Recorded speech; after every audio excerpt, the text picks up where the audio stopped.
So I think this is floor tom trick part 2. Elias, who happens to be here today, by the way, with a handheld camera, put up a video that I did about 7 years ago when I jumped in after John Good did a quick tuning lesson with Quibus, which is also free up on YouTube. I had a lot of comments about what was that video you were talking about that John did. So that's tuning the whole kit. And then as you can see, I kind of thought at the end I would jump in and show you something that I knew about a floor tom too. And I'm glad you all really enjoyed that. I got a lot of comments. I'm going to comment on some of your comments actually. But after I did that several years ago, well, 2 things happened after I did it several years ago. One, I had the idea of an invention, which I'm going to show you, which is probably, I could put it under my category of inventor-itis. Sometimes you invent things and then wonder if anybody really cares or why you invented it, but I'll show you what it is in a second. The other thing that it brought to my attention was I went home and looked at it again after not seeing it for many years. I've got a little trick I'm going to show you too. This is one that will absolutely blow your mind. And realized 7 years ago is when I shot it. I had the same shirt in my closet for 7 years. So one thing I learned is to go through my closet. I mean, it's not like I can't afford clothes, but I just have no time to go out and get them. So anyways, if you watch both of these in a row, you'll think I shot them at the same time. Maybe that was not a bad idea. Here's my crazy invention.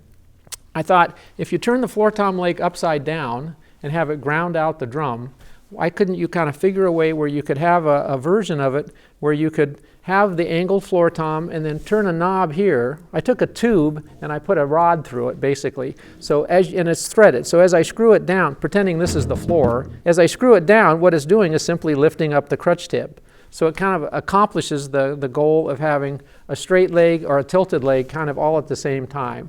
I'll throw it on the drum and show you. I had hoped that what it would do would have like degrees of decay that it would take out, so it would be bom, bom, bom, bom, bom, bom, bom, bom, as you would screw it down, but I found it was kind of on or off. You had to screw it kind of all the way off so that it was an angled floor tom leg and it would sustain, or you'd screw it so it was straight down as a straight one. There wasn't really much in between involved. And again, remember what we were talking about in the other video is you have a tremendous amount of sustain. If you turn the floor tom leg upside down, you're killing a great degree of that sustain. One of the questions was, what if you take the rubber tip off? And I actually took the rubber tip off of this one and tried it on a couple different floors, and it doesn't seem to make much difference. Taking the tip off is not what's changing the decay of the drum, the rubber tip. It has to do with the angle more of the leg, which has to do with how you're suspending the drum so that somehow the shell is completely resonating if you have really wide angles at the bottom of your floor tom legs. So I'm going to take this, do what we did last time where we just took the regular leg and took it upside down. You can kind of hear the difference. And then I'll show you the little way you could do it with the invention idea. The other subject came up, which I totally agree with. What if you just use some moon gel? So I tried it a bunch of different ways with moon gel when it was wide open. And it obviously takes a lot of the ring out of the drum, but it has a different presence of the drum when you do that. You get a much different attack. I'll show you that in just a second. So if I go back to having it wide open again, where I'll keep the leg where it has the angle in it, let's use a little bit of moon gel and see what difference that makes. And then actually, let's do it with the new invented floor tom leg. I'll put that in, because then I can dial it on or off, and we'll see what the moon gel, how it affects it with and without the leg going straight into the floor.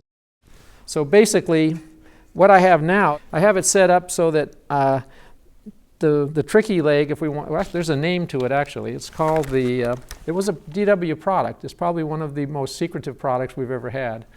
I had to go back in the back and find one in the warehouse. There's 4 in a box that looks like they've been in there for 50 years. It's called the Fine-Tune Floor Tom Leg. And again, even I, you know, after inventing it, am opinionated on why wouldn't I just turn my floor tom leg upside down and not have to buy this thing. But then there's the cool factor of like sitting there and just like kind of turning it and hearing the difference. Let's do that for a second. Here I've got it so that it's a regular leg shape, so it's getting the maximum sustain. Then if I turn it so that I'm actually screwing it down, so I'm lifting up the crutch tip and I'm having it go straight into the ground, you hear a different presence to the drum. Check it out when I put it all the way down, so that the angle of the leg is actually hitting it.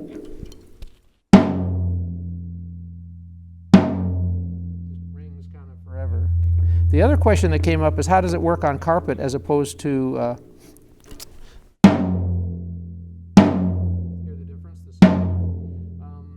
carpet. In regular carpet where there's not a mat is about the same as cement. If there's a lot of foam under the carpet, this process doesn't really work that much because you're going to get a lot of sustain whether you're going straight in or whether you're coming out. Certainly if you turn all three around, you're going to be killing it. You're going to hear a definite decrease in the sustain of the drum.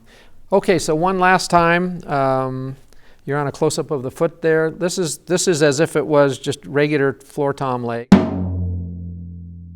And then I'll put some moon gel on there, and certainly that affects the resonance of the drum. I'll put one on. A little bit. I'll put two on. A little bit more. I'll put three on.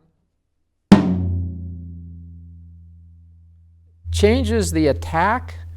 It doesn't change the sustain as much. What I'm interested in is the way the floor tom leg, when you flip it over, changes more the sustain of the drum, the resonance of the drum, as opposed to the attack of the drum. So listen to this again. This is wide open. Then if I screw this down, which would be as if I'm saying if you were to turn your floor tom leg upside down, or use this little invention here,